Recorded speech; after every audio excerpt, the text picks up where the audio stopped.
I like a little bass in my voice. The fellas love it. I'm struggling Look to at keep them. him in. Look at What? them. They love it. They love it.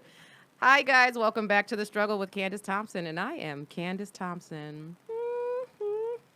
I don't know where that came from. Stop looking at me like that, Eric. Now, for my loyal listeners, thank you for coming back. To my new listeners, thank you for joining. The Struggle is a podcast where I invite my funny friends on and we talk about the challenges of adulting because they are numerous, they are plentiful, they are infinite. So we're here to make you laugh about it and hopefully relate. And if you haven't told somebody about this podcast and you're listening to it regularly, stop it. Tell somebody. It's only fair. We're providing you this service, this therapy. And what are you giving me in return? Nothing. So pay it forward. Was that too stern? You sound like my mom. Like you just yelled at them. I yelled. I didn't. I wasn't even yelling. You But see you how ga- we you get? ga- you You gave see the how look. now I'm yelling. You gave the 'Cause look. now I know that's all. It is the eyes or it is all in the eyes. When Yeah. you start giving that, Yeah, you're like, I'm Right. giving you life. yeah. Now what But are I you could doing? take it away. Yeah, exactly. It was scary. You threatened the listeners right off the I bat. know. They know I love them. Some of them. Now, don't forget to subscribe to the podcast if you haven't done that. We are on all podcast platforms, and we're on YouTube if you like watching us. Subscribe there. Also, rate and review on iTunes. Now, my social media. If you have not followed me, which would be bizarre. I don't know how you found out about this if you're not following me. But Jokes by Candice on all social medias and CandiceThompsonComedy.com. And don't forget to watch Lights Out with David Spade on Comedy Central. It's a funny show that I work on. Now, I'm going to introduce my hilarious comedian guest for the day, Mr. Erik Rivera. Oh my God, you rolled the R's for me. Thank you. Too far now. Too far. That's it. Paul, where are the maracas I requested? Wow. And the sombreros. Not making SNL now. That's what happens. Look at that. Wow. No. That was a shout out for Mr. Shane Gillis, one of our loyal listeners and friend of the show. No, I'm kidding. Top subscriber. I wonder what his struggle is right now. I do want to talk Is he about that struggling? with you. I do want to Okay. talk about that with you. But yes, where can people find you, Eric, on social Find media? me, Erik Rivera Comedy on Facebook and Instagram. It's ERIK Rivera. If you're fancy, roll the R. ErikRivera.com. And follow me. I got some cool stuff coming up. I got a half-hour special coming out in the fall. I can't say the official date, but November-ish. What is it going to be on? It's going to be on HBO, HBO Latino, HBO Go, HBO Now, hear HBO On that? Demand. You have no excuse to not watch this. It's going to be everywhere. Everybody has HBO. Yeah. Or borrow a password, right? Or somebody's HBO Go password, Exactly. right? That's how it works. Yes. So thank you for being here. Thanks for I'm having very me. excited to have you. I am too. Because we've known of each other for a while. Right. We've had mutual friends. We've had Mal being one of them. I would Yeah. probably say is the main connection between Yes. the two of us. And yeah, for our listeners who miss Mal, which is like there's 4 of them, I Okay. think, that miss Mal. The rest of them have moved on. And Mal would always, tell me, he was like, Candice, you got to come. Like, you got to have Eric on. And I'm like, yeah. And then Mal leaves. Right. And I'm like, now we don't have this connection anymore. 'Cause Yeah. we've never really hung out before. No. We hung out for the first time when I went to go see Mal's baby for the first At time. my house. At your house, which is a few weeks ago. Yeah. Which And- made me laugh, too, because we went out to go get stuff. And then all of a sudden he's like, oh, Candice is at your house. And I was like, I'm not even there. She's just there. Who invited this bitch? I didn't even invite her. How did she know where I live? Yeah. Yeah. That was a fun time. But yeah, no, your kids are adorable. Thank you. Your wife is adorable as well. Thank you you. just have a family life that I'm like, that's cool. I'm glad you guys Okay. are making that I work. don't like the way you said that. Yeah, I'm no, because cool. people who listen to this, they know I'm just like anti-marriage and anti-kids and shit. Yeah. Like not for other people, just for myself. Uh-huh. But you are one of the few people that I look at and I'm like, they make this look like it's not so bad. Well, I can't wait till you ask me what my struggle is. I cannot It's wait. like, funny you say that, Candice, because my struggle is. This is a smooth segue. did we talk about this before? Well, before we get into your struggle, Yes. I do, because we already mentioned the whole SNL thing that was happening Oof. with Shane Gillis. Yes. Now, do you know this comic by any chance? I don't know him. I moved out of New York 9 years ago. Oh, so wow, okay. So I've been out here for 9 years. So I'd heard of him and Mm-hmm. I'd kind of seen him when I go back and forth, but never really got to know him or anything. Right. Yeah. I don't know him at all. Right. I'd never even heard of him Right. until this. And for people who are listening who don't know the SNL thing that just happened, so Shane Gillis was one of the new cast members that got hired on SNL. Very briefly. I mean, talk about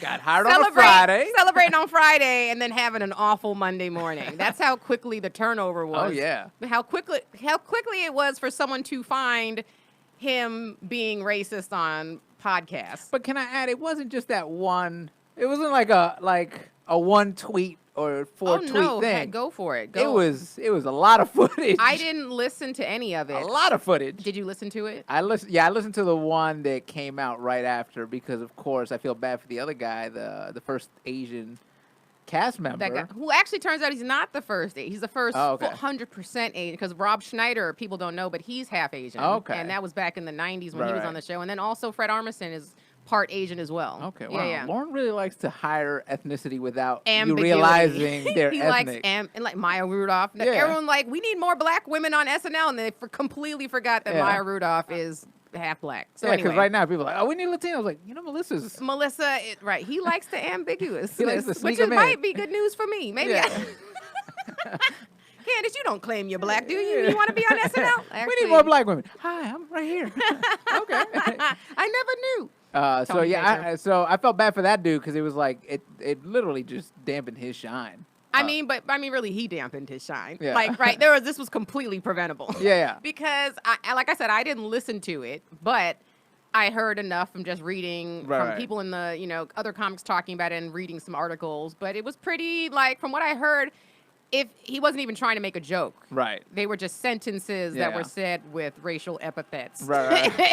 embedded within them. Yeah. And look, I am the first person, I don't know if you agree with me, but I'm the first person to say I defend comedians when they're telling jokes. Right. Like, they should have the right to say whatever, because I don't think anything is off limits when it comes to making a joke about Agreed. something. When we start censoring and saying this is what we can talk about and this is funny and this isn't, then where do we draw the line? Right, and then right. we just become policing of comedy, which I don't like, and it's Right. already happening too much anyway. So, but in this particular situation, and I feel I don't like cancel culture. I will say that. I do not like cancel culture. I don't like the fact that someone could say one thing and then their whole career is just gone Right. over a mistake they made, because none of us are perfect. I don't like that can happen. But I will say I did think this guy should have lost this job. I do say that. I agree. And again, it's weird because we're comics, so we're sitting on a weird line because on one hand, I do agree you should be allowed to say anything if you're trying to attempt to make a joke. Yes. No topic is off limits. Right. But at the same time, I disagree with the comics like, oh, he shouldn't have lost the job. If you're going for a network job, then you know what is expected of you. Right. Like, I look at Burr, Chappelle, they just came out with their specials. Right. Burr and Chappelle aren't trying to be on network TV. They can't. They know this is not where I want to be. They don't need you. And they don't need you. They don't- They yeah. have their own fan base. Right, They right. already have millions of dollars. Right. Both those guys could retire today. Yeah. And be fine. You can never hear from them again. But and if they'd you be sat fine. down with them, Dave or Bill aren't going to say, you know what I want to do? I want to do a family network show or SNL, because they know that's not my role. That's right. not they my don't box. thrive in that situation because that's not who they are as a comic. So- They're more raw and edgy. So this guy, I felt, was kind of set up by his reps because they should have known. I think the SNL had to have known. Yeah. Like, what is their vetting process? Right. Like, and this guy was just putting this podcast was just out last. It wasn't like a decade ago. Oh, This yeah. was last year. That's what I love, the defense. Like, he's changed. I'm like, that was like a month That was ago? like October of last That year. was Saturday. He was saying these things on Saturday. And he probably was. Yeah. He probably was saying it a week ago. Because if Yeah. it was just a year ago, I don't think his beliefs have changed that Right, much. right, yeah. I know mine haven't. So it's just it's disappointing. But again, I think certain people, like even the Louis situation, that one's in a complex situation Right. because he's not a Harvey Weinstein, right? No. He's in between the Harvey Weinstein and the Aziz Ansari, right? Right. If that's the scale that we're looking at, Right, where right. it's like you're a bad date, you made a girl feel uncomfortable, Uh-huh. you're a full-on rapist. He's in the middle. Right. But this cancel culture wants everybody to be punished the same way. Same way. Which is bad. Exactly, feel- especially when yeah. you're someone who you haven't like Chappelle said, and I'm not saying I agree with everything Chappelle says by any means, but We saw you on Twitter. We saw we saw you that's getting yelled gonna be at. my struggle. Oh, which one? My Miss I Pat saw one the, or my I saw, tweet I saw one the for 40-year-old. Chappelle? Oh yeah. That's the one I want to talk about. Twitter's my struggle, you guys, and has been for the past, I guess, month now. Jesus. Okay. But yeah, so I don't agree with everything that he says, but it is that what he did wasn't illegal. Mm-hmm. And yes, he made women uncomfortable, and he should be punished for that, for Right. sure. But do I think that his career should be over for the rest of his life? I cannot say that that is fair. Right. I cannot say. But I also do think he'll be fine. Yeah. Even if clubs don't let him perform, he has enough of a fan base that he can do stadiums or wherever Yeah, on his own. I heard he was over in Europe That's doing what theaters. he's doing. That's what he'll be fine. So He's I'm not fine. worried about Yeah. him at all. And he kind of he got what he deserved. I'm sure he's sad on his yacht, but he's gonna be fine. He's fine. He's crying on his yacht in Morocco. Yeah. On the way to Morocco. Don't forget he's also as he's masturbating. Because that probably didn't change. Yeah. But so my struggle, which we just briefly touched on, is this is a recurring thing for me because I hate people, Eric. And it feels because the worst people are online, right? I feel like the worst people are the ones that comment online. Oh yeah. And it's not like this is new information. No. And it's not like I just can't. I'm a person that always has to say something back. Like even I always have to say the last word, have the last word. Right. And I think that's definitely like a woman thing. Like we always want to be the one that's like, But oh, do you yeah, realize well, online? take that. Do you realize online you're never Never. gonna I get the last know, word? but I did good this time. I You did gotta good. stop. No, but Because I used to do the same thing. Like, I didn't have do to it get this the last time. word. I didn't do it. That's what Okay. I'm saying. So Yeah. I actually like made progress. Okay. I commented on maybe 2 of the hundreds of comments that came. So I'll tell you what I did. So if you watch Chappelle's special, which you should, I think it's very funny. Yes. He made a joke that he said, "There's no such thing as good 36-year-old pussy." And so I tweeted. I said, Chappelle said there's no such thing as good 36-year-old pussy, as if 40-year-old dick is something to write home about. And let me tell you, Hurt a lot of men's feelings there. the men couldn't handle A lot it. of self-esteem's got. How dare she? He was telling a joke. And I'm like, you know who else was telling a joke? This woman whose Twitter handle says jokes by Candice. How dare you? How dare you? But it is, and that immediately showed, like the amount of comments that I got from just, I was gonna say butt hurt, but it's more like dick hurt, man, in this situation, is ridiculous. Right. Like, and couldn't even fathom. Like somebody's in their feelings about this one, and I'm like, yeah, it sounds like you are. Like Right. it's not me. Like I'm the one that just put out a joke, and Right. just like. People are like, well, that sounds more like a diss. And I'm like, well, yeah, since when did disses and jokes have to be separate? Like, Right. when I grew up, like, you combine the two, and Right. that makes the perfect joke. Is when you're hurting somebody's feelings, but also Yeah, getting a laugh, The right combination. Yes, it's that sweet spot, the perfect storm for laughs. Yeah. And so it just was, just an onslaught of just men in their feelings, but some were women, not a lot, but some were women. Like somebody tweeted at me, like, you need to go to therapy. And I'm like, That's why I do comedy. yeah, it is. That's why I make fun of limp dicks. These limp dicks are the ones that made me fucked up in the first place, all right? This is why I'm out here doing jokes. I got because limp dick syndrome. But what are we talking about? Yeah. Like, and what is this to even argue about? Right. People just try to find any reason online to argue or to make some kind of comment to get under your skin. You gotta. And is that for their need for attention, or they are just? I would love to get into the psyche of a troll online. I think social media has created a new breed of person that thinks that they have something important To say a voice. Yes.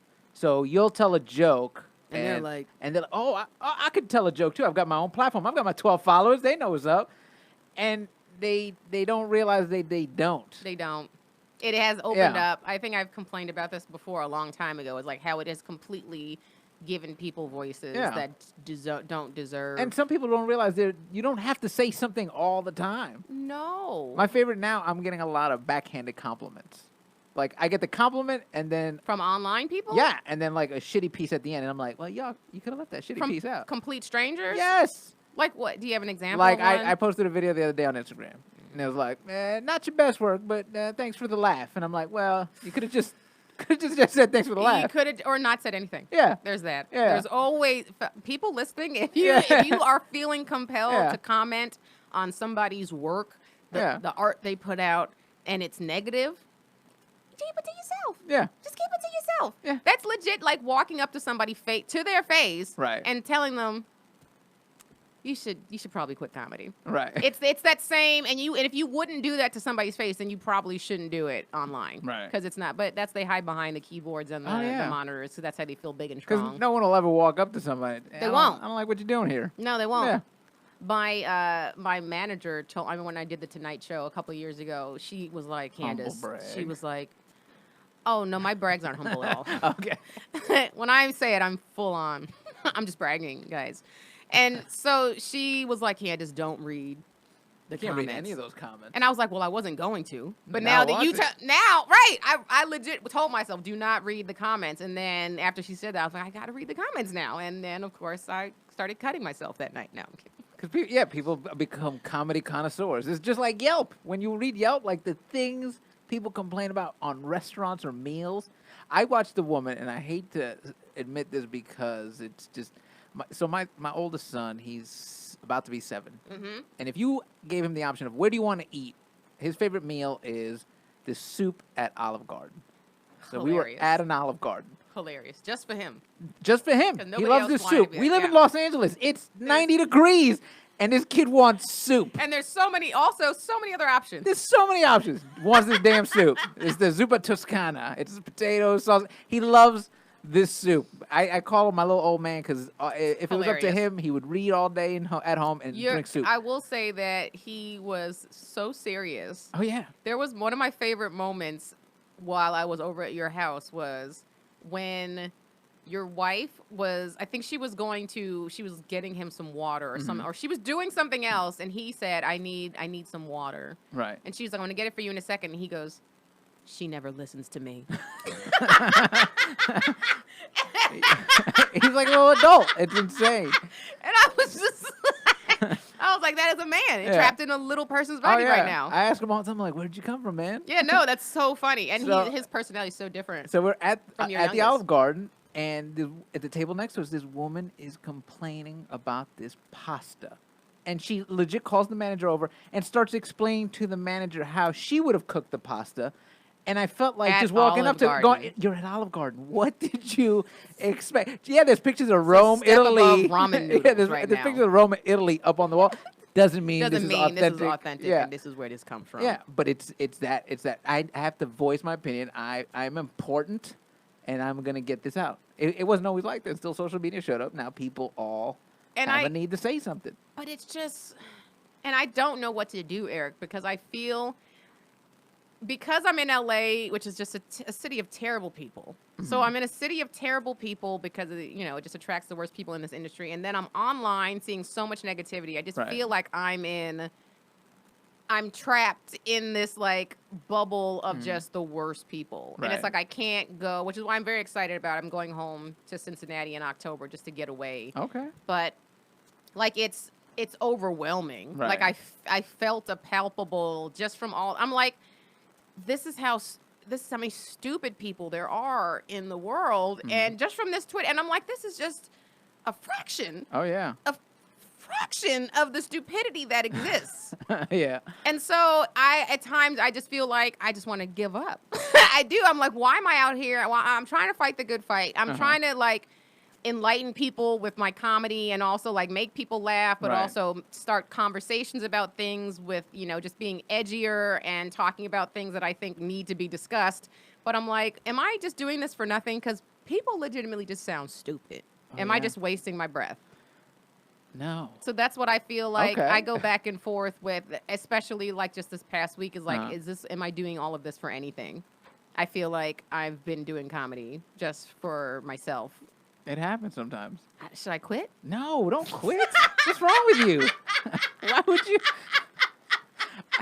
I really felt the weight of that question. Like you would have really walked away. I'm like, yeah, you should. You don't should. understand because I do want to one day. Like this is not. And we all do. Yeah, I mean, I don't think people understand like how mean people are to us. I'll tell you what. That's one of the struggles I brought to you today. Oh, perfect. Well, then let's transition. Let's get into staying motivated, especially in this town. And especially when you're already happy and you have a family and you know that there's like this is not all you have is comedy. Right. Like there's an out for you. Oh yeah, but it's that piece of it adds to trying to get myself motivated because I could easily just stop. Yeah. My wife makes enough money, and I could, take care of the boys and find. Would you something. be a house dad? I'd be a house dad. Yeah, and I've pretty much raised those two. Yeah. So I'm right there. So it's trying to find that motivation of why exactly what you're saying. Like, why am I going out and hearing all these no's from the industry? Yeah. We go to networks and we pitch our shows and we go and hey, this is auditions and we're legit hearing no every day on a regular basis. And then then there's very limited clubs in LA, and some clubs play you, some clubs don't. Some don't. And when you don't get on a lineup and you look at the lineups, and you're hearing no, and you're like, a word? Yeah. Like, okay, this is who we're working with tonight. Yeah. And I can't get on. Yeah. Okay. So you're hearing all those no's, and then you get on social media thinking, all right, you know what? Maybe I'll read something nice here and you hear, nowadays, if you go on Facebook, it's all like these crazy people yelling their political ideas. Oh, I don't even go on Facebook. Facebook is dead to me. Going insane. And then you're putting out content like, oh, this is for let's see who appreciates this. And it's like, hey, listen, not your best podcast, but thank you. You're like, I'm just out here trying. Yeah. I'm trying to entertain you. Then you're trying to get on the road. Like you're constantly hearing no, so it's trying to find a way to stay motivated and sort of stay out of that negativity, which you're talking about. It's hard. It's very hard. What is your end goal? Like if in this career, when we're talking about like getting to the point where we can then just quit, what was on your bucket list of comedy shit that you want to achieve before you? Well, I wanted to do a special, which is happening. Congratulations! I want to do fantastic. a late night appearance, which I did already, but now you got this new audience that's coming in, these millennials, and they don't know who Jay Leno is. So when I'm like, oh, Tonight Show, Fallon? No, Jay Leno. Who's that? Well, actually, no. You know what? Millennials aren't that young anymore. It's actually the Gen Y. Millennials are like in their late 30s. Okay. So. Because I wrote a script recently, and we were going through notes, and one of the notes was, because I made a joke in the script, I had a tuxedo on, and one of the characters goes, all right, Tattoo, go sit down. They're like, who's Tattoo? And I was like, did I just age myself? I was like, you don't know Fantasy Island? Do you know Fantasy Island? Of course. Okay. Of course. So, but that's a reality check. Like, when you say something and they have no idea what you're talking about. Oh, yeah. But I learned this not that long, but millennials are old. So I think you're talking about the Gen Ys. Okay. Yeah. Millennials aren't young. People keep it's because everyone blames the millennials for everything. Also, I think people in general don't know what millennials are. Right. I just found out on Spade's show that Ian didn't know what a millennial. Ian Edwards didn't know what a millennial is because he was like, when I was a millennial, and we were like, like back in the day. Fortune Feimster was on the show with him, and she goes, I don't think that's how it works. And he still didn't get it. Yeah. Like, he was arguing with her about what, and then we kept it in the show. No, it's preteen, teen, millennial. And then you full-blown adult, and then you're a senior citizen, and then you die. Hilarious. So what would you say, can you give me an example of, like, a most recent, like, rejection? Unless if that's too personal. No, there's a lot of rejections that I can, like, all right, so you were asking me end goal, so, special late night appearance, and I would love to have, for me, I've always wanted to do, like, some kind of network scripted family sitcom. For sure, yeah. Now, all right, we're really going to You have network face. Thank you. That's what everyone says. And now you do. You're a perfect network dad. Every year, why would you age me like that? Why would you say dad? Because you are a dad. Which, by the way, I know I do, but I fight it. I had this argument with my wife recently because I got sent Stop calling me, telling your kids, stop calling me dad. I got sent different audition for I'm dad. Your uncle. I'm your young, strapping uncle. I'm your young, good-looking uncle. I got sent in for an audition for dad, and I was upset about it. And my wife's like, "You are a dad." Are a I dad. was like, "Yeah, but I don't look like a dad." Like I go to the park and I look at dads like, "Do I look like that And goofy he's like, bastard right there? yes. Do I look like him? Do I got dad jeans on?" Now you probably Yeah. do look better because Right. you know, like in the industry, we have to we like to stay healthier and for the Right. most part and younger looking, and you know, it's just what we have to do to compete. We have to get Right. headshots and shit like that, so Yeah. we can't be aging like these other people. Yeah. We can't just let it go after right. 35, like yeah. most people have the luxury of doing who just live in the middle of America. Don't they look so happy though? Don't they? I would love to do that. Oh yeah. If I could just gain 20 pounds and just be on a beach somewhere smoking weed. Elastic bands. Yes. I give up. Yes. I'm over. Sweatpants every day Yeah. and living that life. But we can't Right. because there's people judging us. But although, you know what? In comedy, we would actually probably be more successful if we did gain 20 pounds each. Oh yeah. Or maybe even like 50. Now, yeah. Yeah. I mean, this whole entire time. It's not just Right. now, but even more so now Uh-huh. because of the whole plus size push and stuff like that and Right. body image and body positivity. But maybe that's what we should do. Maybe both of us should gain. Should we do a fat challenge and Who see can who gain can the gain the most most weight? weight and then see who books the first role? Oh, that could be good. Sidekick, the sidekick challenge. I just want to be Who your can chubby book- friend. Who books the chubby books friend role those? fastest? You're browner than me, so you probably will get it first. Well, I don't know. So back to the struggle of it was, I'd love to do the network show. Yeah. I've developed, but if we're looking at the harsh reality of it, there haven't been that many because I'm going to be put in that box. No matter Of what course. what show I pitch, it's going to be a Latino family show. Of course. So if we're going to look at the harsh reality of it, they're not making those shows. Of course. No, what was it? George Lopez? It's been Lopez. After that, they did Rob Schneider because he's married to a Latina, and it was about her and her family, but under the disguise of Rob. Hilarious. Then after that, it was Christella, which Yep. lasted a season. Yep. And then And it's been nothing since. crickets. Yeah. So it's time. That's what they keep saying, but they're not doing But it. they're not doing anything. Yeah. Oh, well, this wasn't a Latino or Latinx family show, but the lead was a Latinx. What's her name? She was on Parks and Rec. She had a small part on that. She dated Aziz's character on Parks and Rec on a few episodes. Uh-huh. And they gave her a show, I think Abby's. That's what it was called. And Okay, on yeah. NBC. Yeah. So she's Hispanic. She was the lead. She's also bisexual. Okay. And she just came out in an article for I forget what platform it was, like Rolling Stone, maybe, I don't know. But she came out, Variety, maybe, I don't know. And she was complaining about how NBC was like, you say you want to do this and this and this for diversity, but you did none of the marketing for this show. Right. Like the show got canceled like so quickly. And it's like, you guys didn't even talk about it. People didn't even know it was on the air. And Right. it's like, you say you want to do this, but your actions speak differently. So Yeah. people don't understand. It's just extremely hard if you are, because they put you in a box. Yeah, they put you in a box. They're not making those shows, so then that's where you're. Not only am I hearing the no's, but it's an uphill battle that may not be won. So it's trying to stay motivated even with all that shit I'm against saying you. it seems hopeless. You guys, Yeah. I'm so happy to hear that I'm not the only. I feel like No. even with amazing things happening, because Yeah. you're also talking to, I'm doing well right now and I'm extremely happy, Right. and it's like it's still, even with that going on, I feel like, why am I doing this? Like Right. that's still a thing. Why do I do this? Yeah. But I can't get away. We're addicts. Oh yeah. Have you ever? Because this is how far I've gone. I've sat in front of my computer and been like, "What else can I do?" Did you go on Monster.com Oh, yeah. and started sending your resume out? I started looking at jobs. I'm like, "Can I do that?" And they're like, sir, you haven't, why haven't you worked at all in Yeah. the past You worked 15 years? So wait, your last job was at the Gap? Yeah. In 2002? Yeah. Yes. Yes. So you're saying I'm unhireable? Is that what you're saying? So should I be expecting a good call, Goldman and Sachs? You're like, no. Please lose this number. Okay.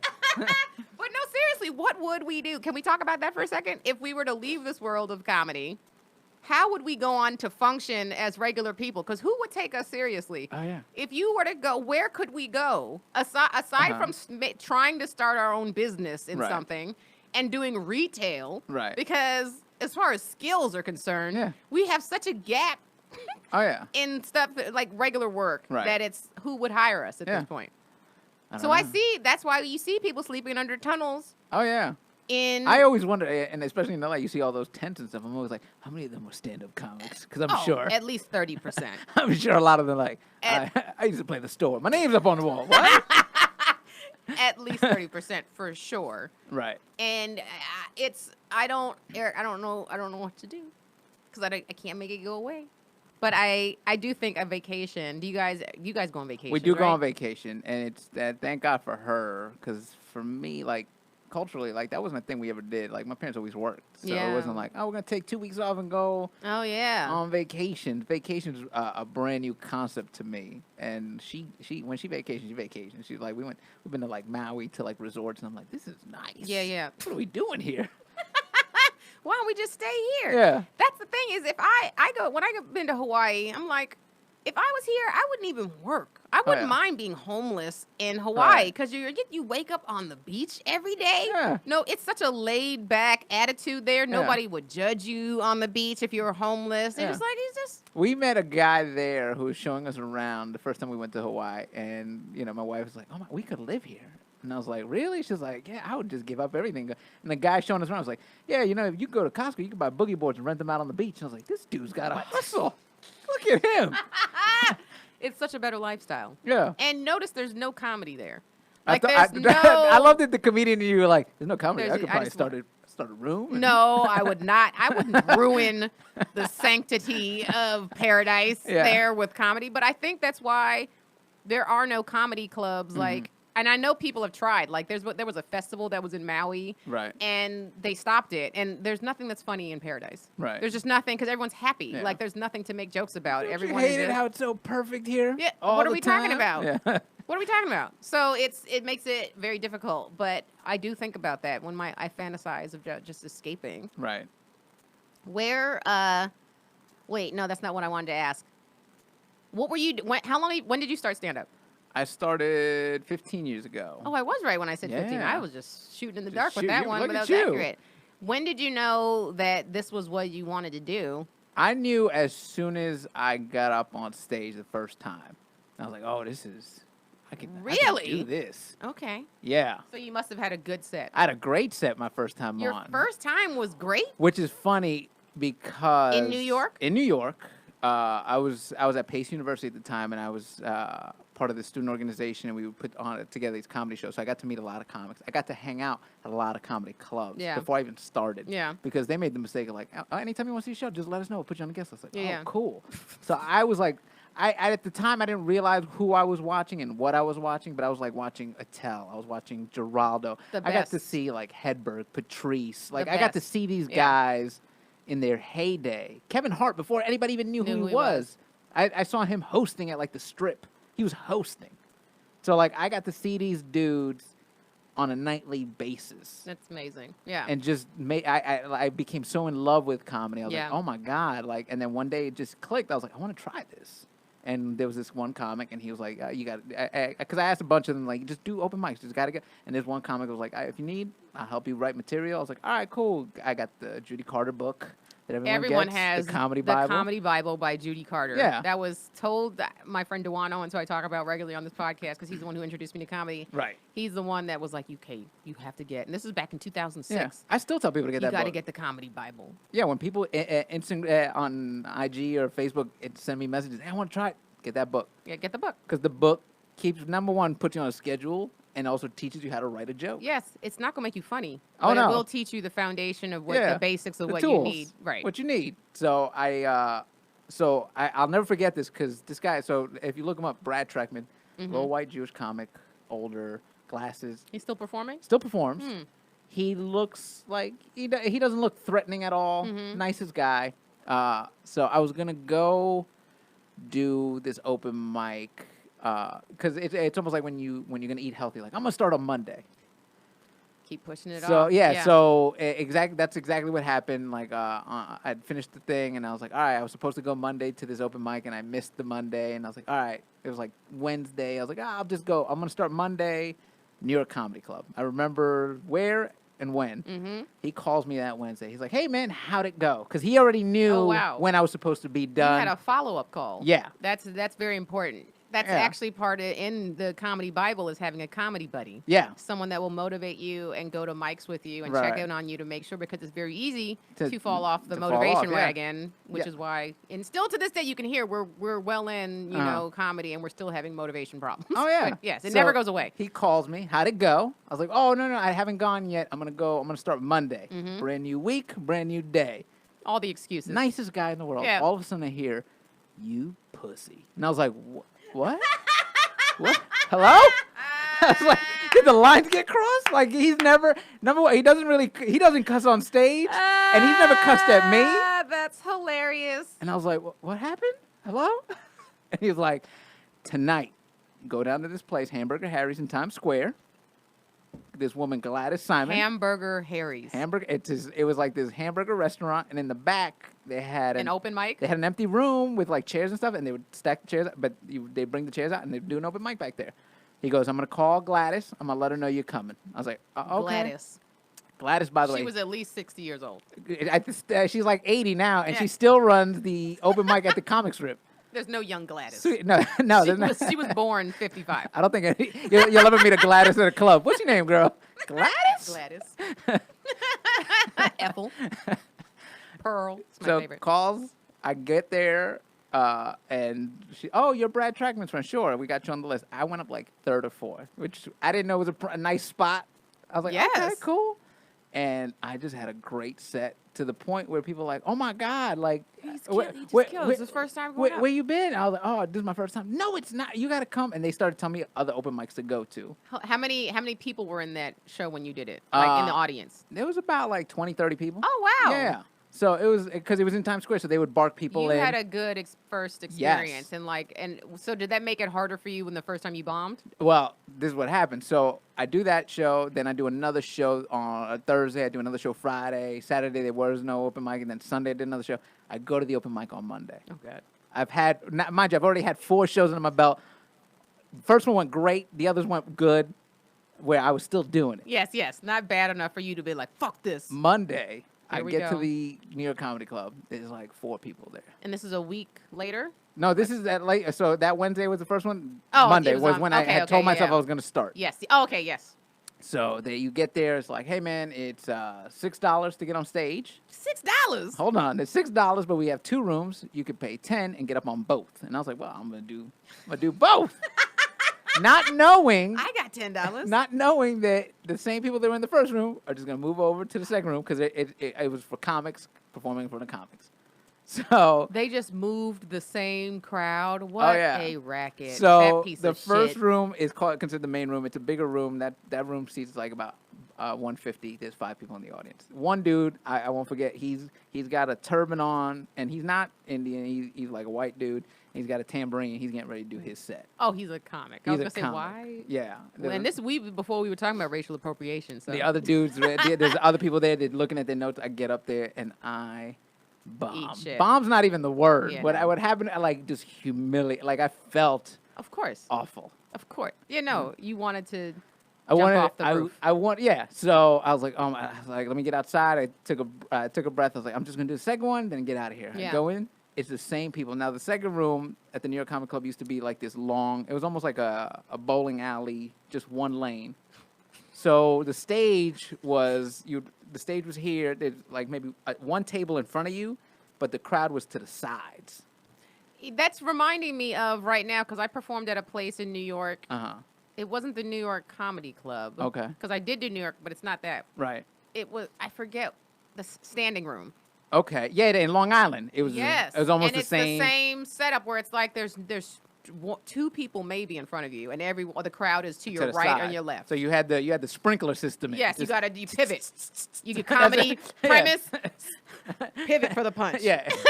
And then just reverse it. Exactly. So they move into the other room. I get there. I was like, it's the same. It's the same. Same people. I get up and again. And you This- did it again? this- I wouldn't have even done it. Did it again. This is how bad it's going. I could hear the water from the pipe dripping behind me, hitting the stage. Just. I'm sweating. This is awful. Even the crickets were like, we don't even want to give this Yeah. guy anything. We'll get the out of crickets start here. packing up their shit. They don't need us. They're good. He got the drip. He got the drip. I went across the street after. There's a pizzeria there on the corner, and I'm having a slice of pizza, having a soda. And Eating your sorrows. And I'm just like, well, I don't want to do this. This is awful. Like, why would anyone want to do this? This is the worst feeling ever.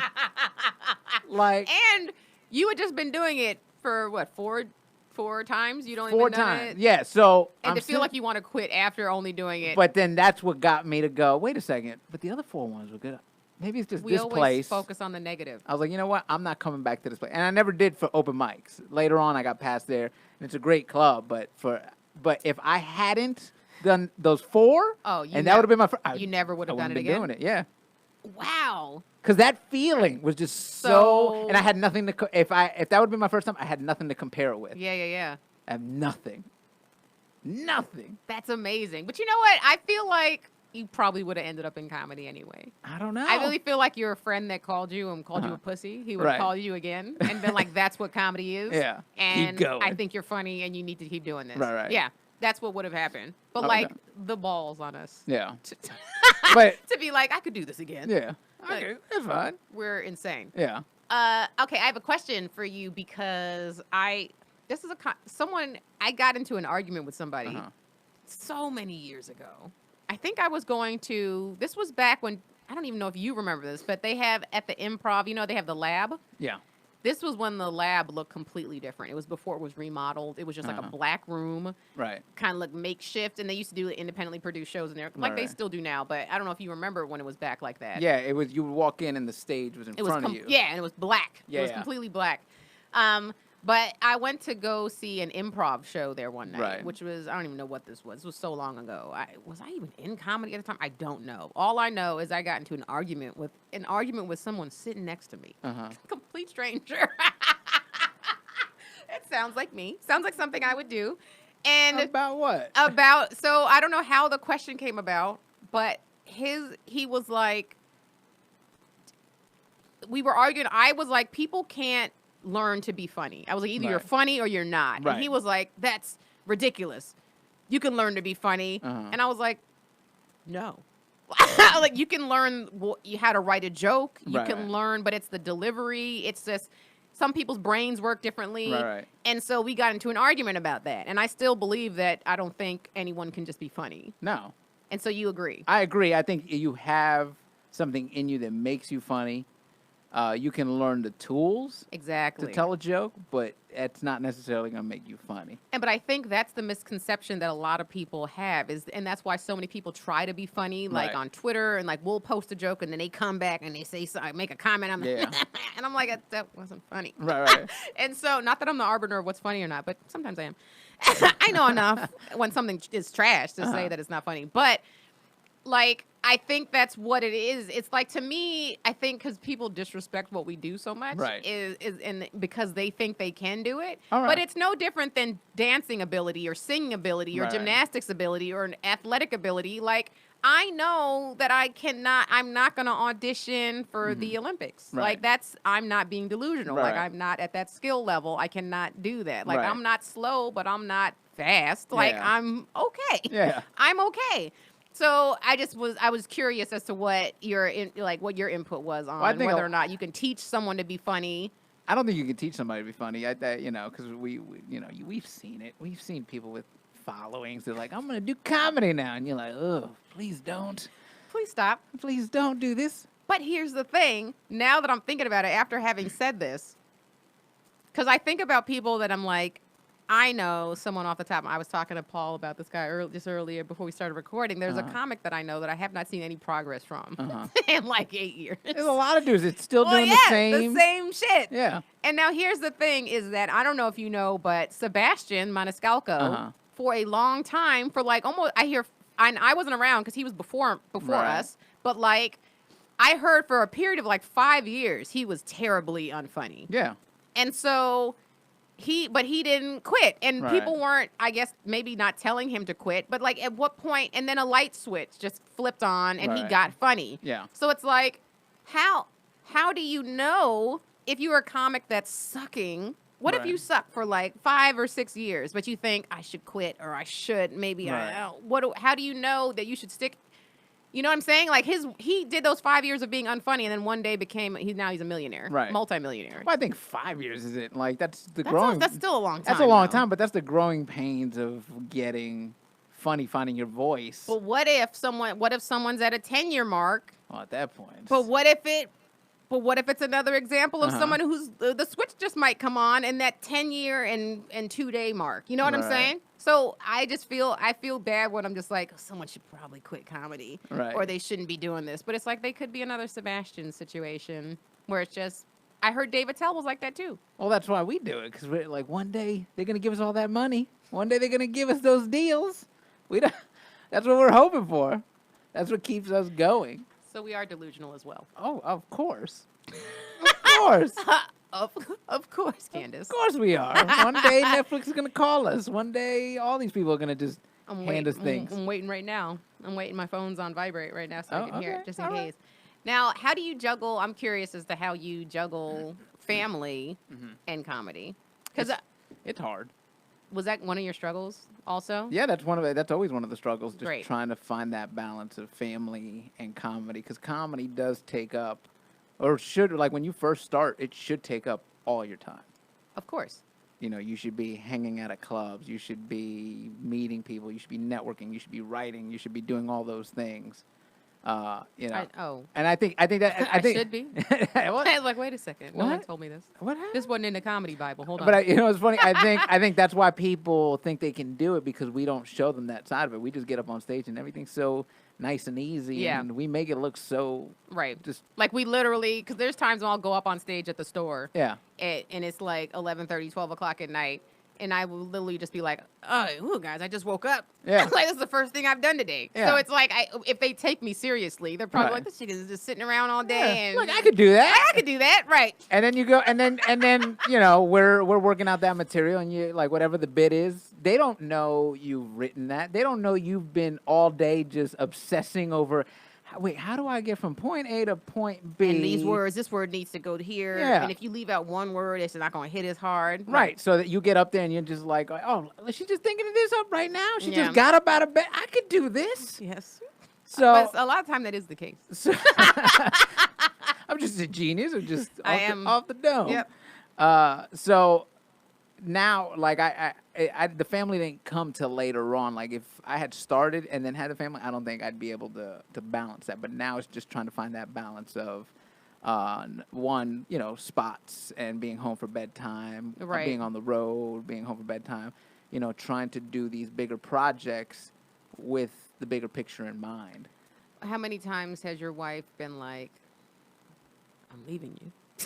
Has she ever, because I know, like we were talking about this earlier, like the expectations of like, there's always, I think in relationships, it's like, oh, it's this way now, but it'll Right. change Yeah, yeah. once we get married, or Right, it'll right. change after we've been together for so Right. long. It'll change after we have kids. Yeah. Was that something that still happens with you guys, or she pretty much knows this No, is just... I think she gets it, and a lot of times, and this is gonna sound weird, but I do blame us men, because we're not good. Yes. At Whatever, I don't even know what the end of communicating. that sentence is. We're but not good yes. at communication. That is- Because I'll be honest, getting married really taught me how bad I was at communicating, and it's pretty much what you're saying. Is like, well, when you met me, this is what I was doing. Yeah. But we never set the non-negotiables on the table. Right, Like the women, boundaries. women are great at going, this is what I'm looking for. Bop, bop, bop, bop, bop. This is what I want. Bop, bop, bop, And bop, this is bop. what you can and cannot do. And then guys go, well, she's crazy. Yeah. But at the on the flip side, we'll get mad like, how's she not understand it? I love comedy. Well, did you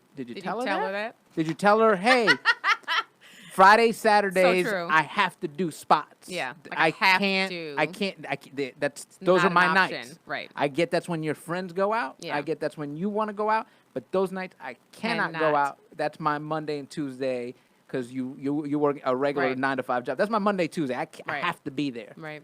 Oh, okay. So if you don't explain it to them, that's where most relationships fall off. It's like, Yeah. so with me and my wife, I had to learn to go, oh, no. This is what I got to do. This is what it is. And don't get me wrong, there's been up years, down years. There's been years where she's like, so what are you doing? Yeah, what are you doing? And I was going to ask you the same thing. and I've got Eric, nothing. What are you doing? There's been years. Honestly. There's been years where I've told her like, "This is it. I don't think I got anything left after this year. If nothing happens, I'm out." You really actually said I've had those years. Yeah. Is this one of those years? No, this year's a good year. Okay. Last year was that year where I was like, if nothing is gonna happen, I'm out. I'm out. I don't think I have the energy anymore to keep hearing the no's. The endurance, yeah. I don't the skin. think I have mental it wellness. in me anymore because Yeah. it's everybody always compares comedy and this what we do to boxing, and it really is. We go in there, but what they fail to tell you is sometimes your hands are tied behind your back and you're just getting beaten in the ring. That's and then you come to your corner and your reps. You're like, what?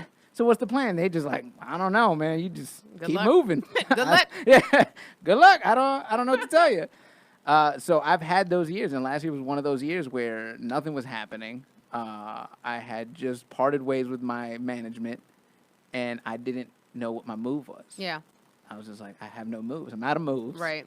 And I'm tired.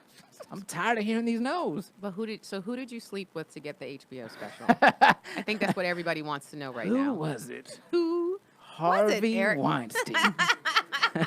I brought him a succulent. He really liked those. And he invited me up. Was it a succulent that he I ejaculated don't know. on? Maybe a fig? I don't know. It was a fig A tree, leafy Candice. fig? That's it. I don't know what kind of bushels he kind of likes. foliage gets him off, Yeah. No, it was, I was doing spots, and one day I just get an email from this guy. He goes, hey, I've been watching you. You were one of those guys on my radar. And I'd love to sit down and talk to you and see if you'd be interested in doing. So I did the HBO Entrenos, which is their. I remember that. Yeah, I had Orlando. Yeah. Ava, he did it. Yeah. Didn't Ida do it too? Ida did it too. Nick Guerra did one. Nick did Francisco? Francisco did one. Gina Brion, like a lot Yes, of funny dudes. Yeah. And we're not supposed to look around and wish bad on any of our coworkers. We're not supposed to, but it's hard sometimes when nothing's happening and you're looking around like. Yeah. And again, it's not ill will. Like if you got something, I'm not going, oh, Candice. Of course. But I'm like, well, how did she do that? Yeah. But it's rude to be like, hey, how'd you do that? Oh, I couldn't do it on my own merits. No, that's not what I'm asking you. That's not what I'm asking. I'm about to quit. And I just I need a game plan. just an inkling of hope right now. I need something. Yeah. So they were all getting it, and I was just, He like, I'm Hispanic. phone wasn't ringing, and I was just like, and this email showed up, no joke, like November. Like I was looking at December like, I'm almost there. This is it. Last month, home stretch. I'm out. This is it. And then I'm out. And I signed up for one of those like those temp jobs. I still get the Did you? emails to this day. stop. Like it. we got a new opening because this is where I was at this point. Like I'm gonna get a temp job. Maybe I'll drive Uber at night while the kids are asleep. Like I was trying to come up with plans. You had an exit plan. I had an exit plan. I was But that's out. usually, I feel like that's when it happens for a lot of people. So- That's when something big happens. Yeah. So then I get this email. I meet the guy Edwin Licona, who's one of the producers of it. He's like, "You've been on my radar for a while." I was like, "Well, why didn't you call sooner?" Because I was ready to quit. Where were you at the beginning of the year? I needed hope. But everything happens when it's supposed to happen. Yeah. But I think it's extra frustrating for us is when we hear, because have you heard Chris Pratt's story? Like how he's not someone who worked at all to like get into this industry. He like got discovered. He was like in Hawaii, I think, living in Hawaii. gotta Like move to Hawaii. I think this is where it happens. What are we doing? What are we doing here? We made some great points to move to Hawaii today already on this podcast. So if we do some more research, I'm sure we could find a final reason. And Chris Pratt wasn't ripped Chris Pratt at that point. He was goofy he was looking. heavy set. Parks and Rec. We need Chris to gain Pratt. weight and move to I'm Hawaii. telling you, we need to. I'm Candice. telling you right now is we need to change our sexual preferences, gain 50 pounds, And move to Hawaii. and we'll get it. But he was discovered apparently. I think like just waiting tables, and he was just serving the right people at the right time, and he was making them laugh, and they were just Right. like, move to LA, And that was it. and now he's everywhere. Good God. He's the star of Marvel movies and Marvel movies, Yeah. Jurassic Park. He's everywhere. So that when you look at all the hard Uh-huh. work that we put in, and it's like, and it can happen for someone like, but to be fair, that does not happen. But those are the stories we hear and we'll focus on. Of course, but that's you what we know? do. We focus on the negatives and we Right. focus on the little anomalies as Yeah. opposed to being like, this is just that is such a, the Yeah. odds of that actually happening Right. are you win the lottery quicker. Yeah. Yeah.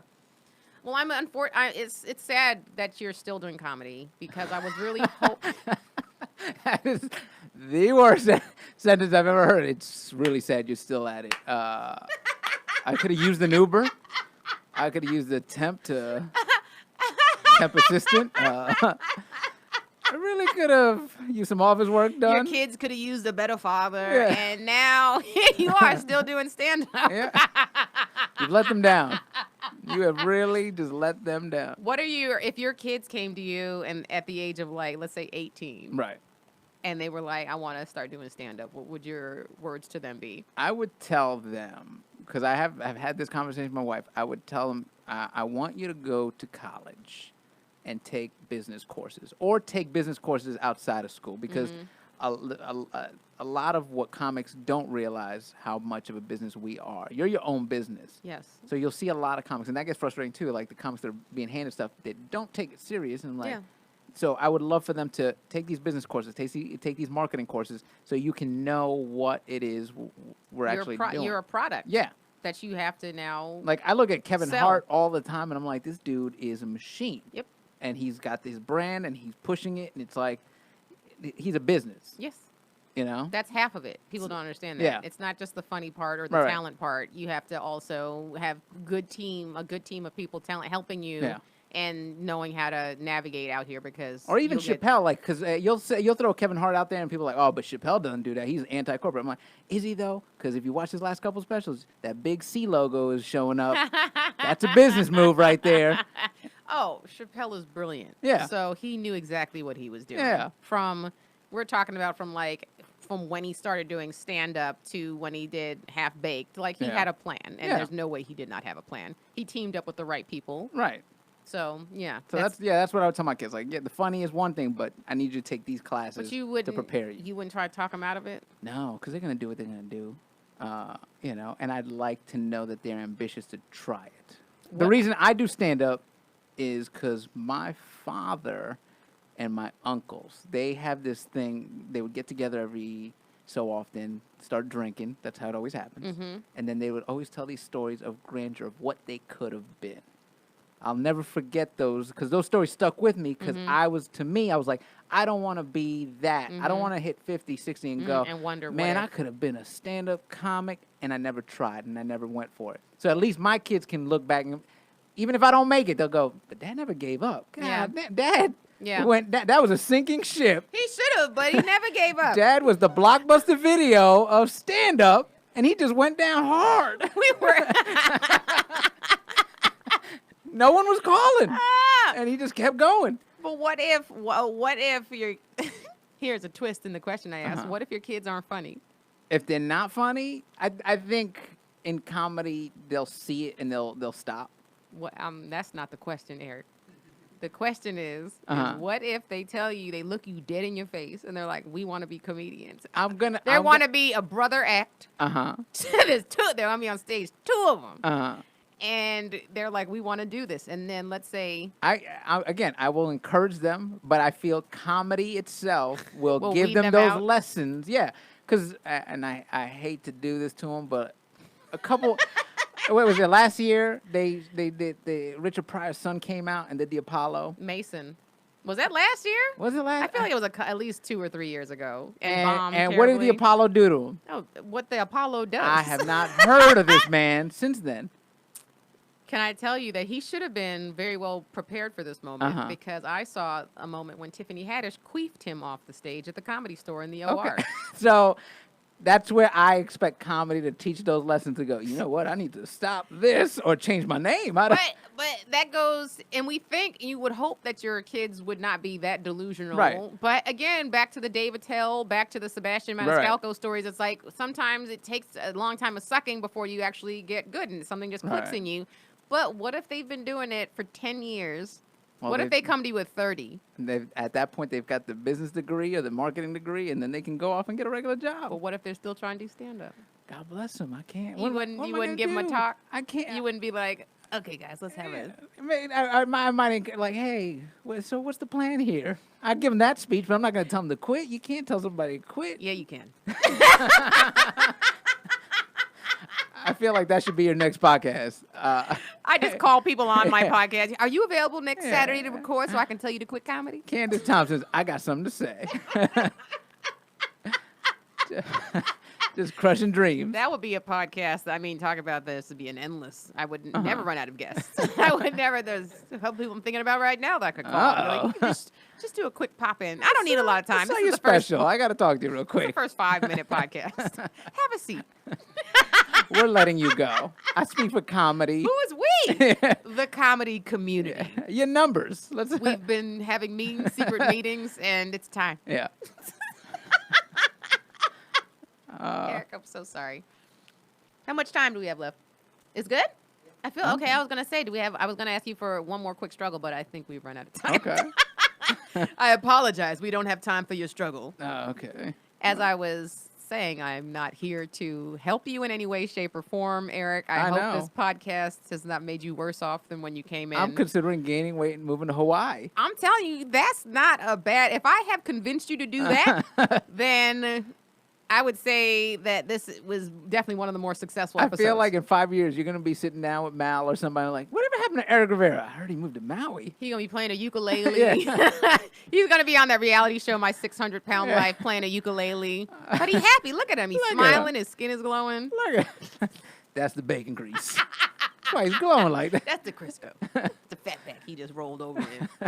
Eric, one more time, where can people find you? Erik Rivera Comedy, ERIK Rivera Comedy at Instagram or Facebook. Follow me. Specials coming out. I'm going to be doing some cool stuff and giveaways on that. So Yes. definitely. Stay tuned. Thanks for coming, Yeah. Eric. This was fantastic. you. I am very happy you came today. And you guys, one more time, if you haven't subscribed to The Struggle, make sure you do that on all podcast platforms. We're also on YouTube. Subscribe there if you want to watch the videos. Rate and review us on iTunes. And if you haven't told somebody about The Struggle, pay it forward and tell somebody. God damn it. Till next time. Bye.